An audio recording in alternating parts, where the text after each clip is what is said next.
Hi, my name is Boone Gurbani, and I am a second-year master's student at the Hamilton Luger School studying international affairs. I am also the president of the Navruz Student Association, which typically each year puts together a really big celebration in Bloomington for all those who celebrate Navruz. But this year, because of the global pandemic, we're needing to be a little bit more flexible with our celebration. So I have put together a cooking video centered around my favorite Persian dish, Ash-e Reshteh. Ash-e Reshteh is also often eaten in the spring, around the time of Navruz, probably because it has a lot of greens in it, and it's just a really healthy, delicious meal. So within this cooking video, I will show you the different ingredients needed to make Ash-e Reshteh and kind of take you through the recipe step by step. But also, please feel free to read Sami Nosrat's Ash-e Reshteh recipe in New York Times Cooking. That's also very helpful.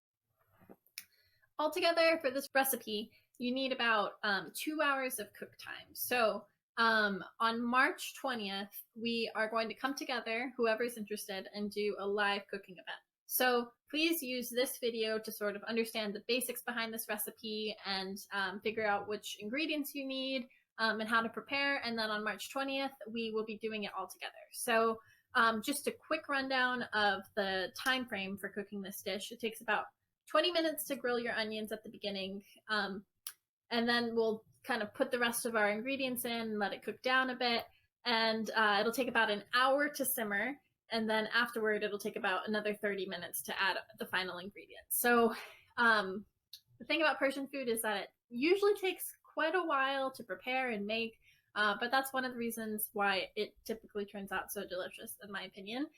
But within especially that hour-long period in which our Ash-e Reshteh is cooking and simmering, we'll be having different discussions centered around Persian food and a few different presentations as well. So it'll still be fun and engaging throughout the process. So please enjoy this video.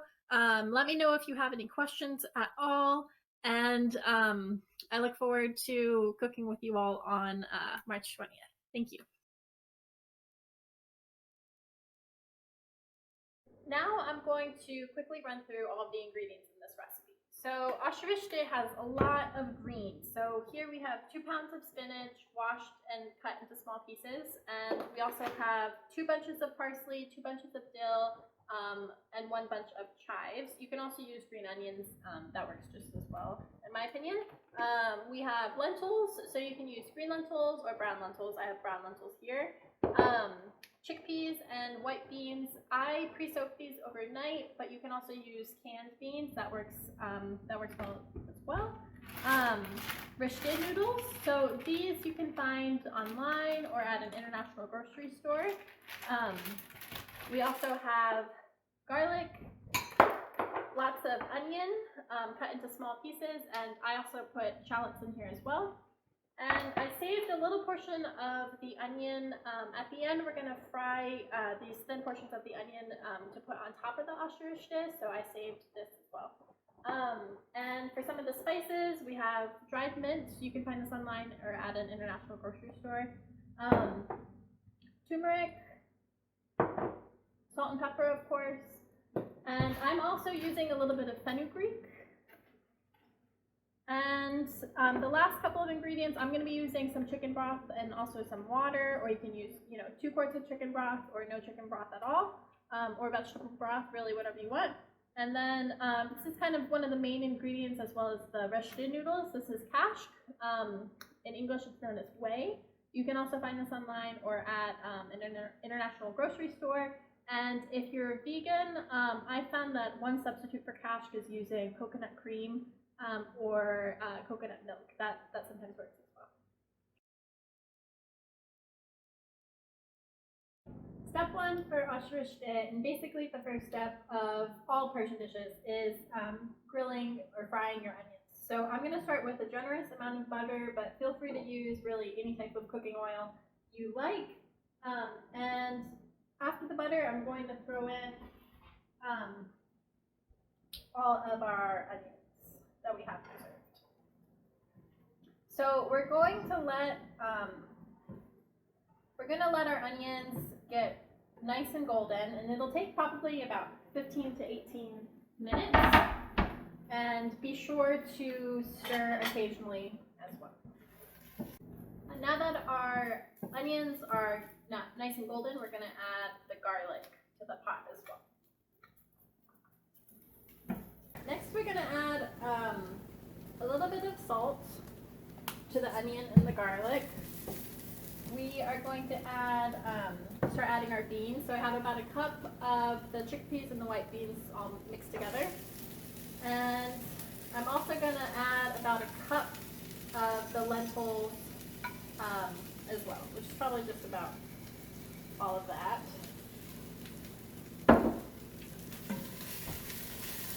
All right, and finally for this stage, we're going to add some black pepper and also some turmeric. So I'm going to add about half a teaspoon of turmeric.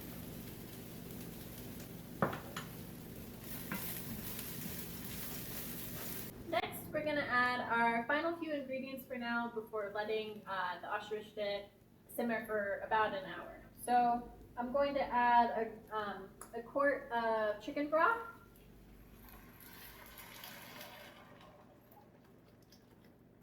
And I'm also going to add some water. You can choose to do 2 quarts of chicken broth or just water or vegetable broth, whatever you'd like.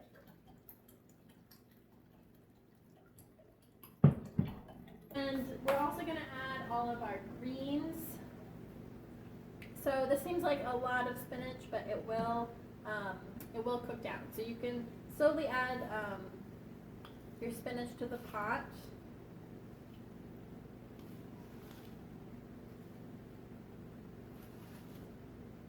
I might just wait for that to cook down before adding more.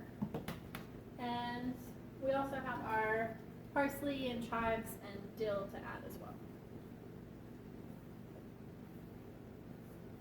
So yeah, I'm going to do this in stages.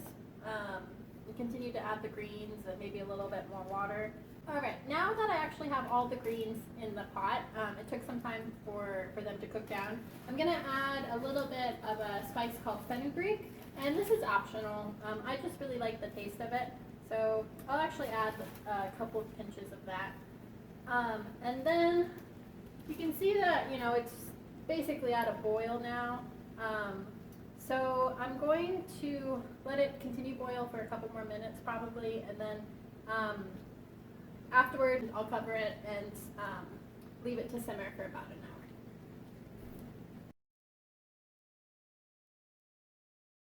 So we're on to our final few stages of making Ash-e Reshteh.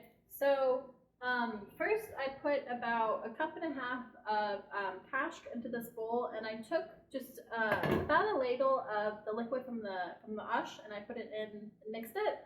So now we are going to add that to the Ash-e Reshteh. And this will really change the look and taste and composition of the ash.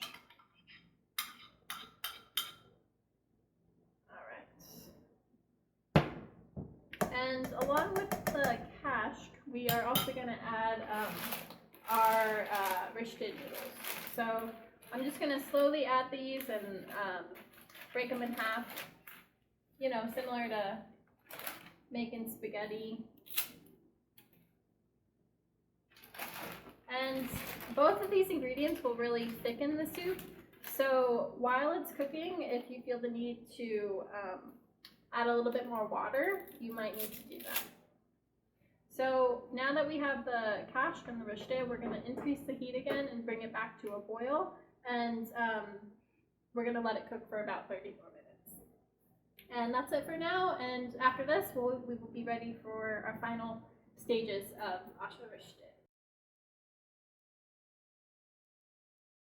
Now we need to start preparing our garnish. So on top of the Ash-e Reshteh, we're going to have fried onions, a little bit of mint mixed with oil, and also a little bit more kashk. So I have these thinly sliced onions, and I'm just going to start frying them. And I'll probably fry them for about 15 minutes. You want them to be really golden and crispy and delicious. Okay, we are finally at the final stage of this endeavor, which is to eat the Ash-e Reshteh. So I skipped a step. I took the fried onions out and I just put them on a paper towel. And I also added a little bit more oil to my little frying pan and added some dried mint. So we have our fried onions, our mint, and then in this bowl I put a little bit more cash with a little bit of water from the soup again and just mixed it up. So those are going to be our garnishes for the Ash-e Reshteh. So I'm just going to ladle a little bit of the ash into this bowl. And again, your ash, if it ends up a little bit too watery, you could maybe try and add a little bit more cash. If it ends up a little bit too thick, you can add a little bit more water. So you can play around with it in that regard. So I have the ash, and now I'm gonna add some fried onion on top. I'm gonna add a little bit of the mint, and then a little bit of the cash, and now it's ready to eat. So I hope that you enjoyed this cooking video, and again, please join us on March 20th and we can do it all together. Thank you.